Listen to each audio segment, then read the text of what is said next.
Judgments about people are one of the core challenges that we face at trying to exhibit leadership, practice leadership as managers in organizations. We have to make judgments about the performance of employees, the trustworthiness of colleagues, the credibility of suppliers. Constantly we're assessing what people are saying to us, whether we can believe it, and then we're also assessing the actions of individuals and trying to sort out causality. Do their actions reflect their fundamental beliefs, or are they driven by situations in which they find themselves?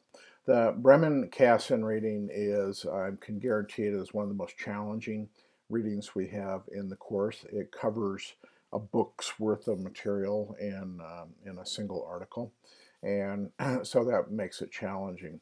However, if you can keep focused on what is it telling us about how people make judgments, and we can understand how they especially use the information available to them to make judgments about causality, which become beliefs about people. They also point out that the judgment process cuts both ways. We are both the object of judgment, people judgment, and we are also judges. So we, as judges, as I mentioned, need to understand how to best evaluate things like competence, performance. Oftentimes we're asked to make judgments about whether credit is deserved or blame is deserved, and trustworthiness of people. So being aware of how we make those judgments, and particularly the biases and other kind of ways that we can make incorrect judgments, is extremely important. We have to be, as leaders, better than other people in our judgment process. Similarly, understanding how we are judged is extremely important, and that is one of the key points that this reading makes. Is we are both objects and judges in these processes.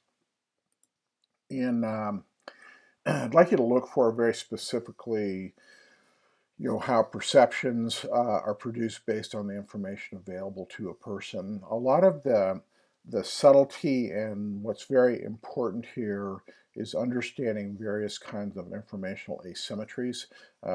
We have incomplete information. We see certain kinds of information based on just how we perceive situations. What we tend to focus on and actually see is a big part of the information that we have available to make a judgment. And it's also a big part of the information we overlook. And that's what I mean by the informational asymmetries. We select certain things and overlook certain things. You're going to see that perceptual biases impact judgment.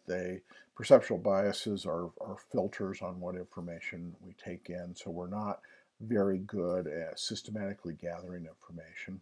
Also note the kind of relationship between the facts and the beliefs of people develop based on what they observe in a situation. So the point is made early on, and it's worth really paying attention to, that people's beliefs are based on their perceptions, not on what the facts are, no matter how robust we might see them. As the manager, what people perceive is the reality to them. I think it's also important to pay attention to the role of social information in the formation of beliefs, and so what they hear from other people and how that influences the belief formation process.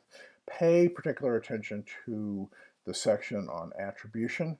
That's very central to our use of the social information processing model, and this is a lengthy and detailed coverage of the attribution process.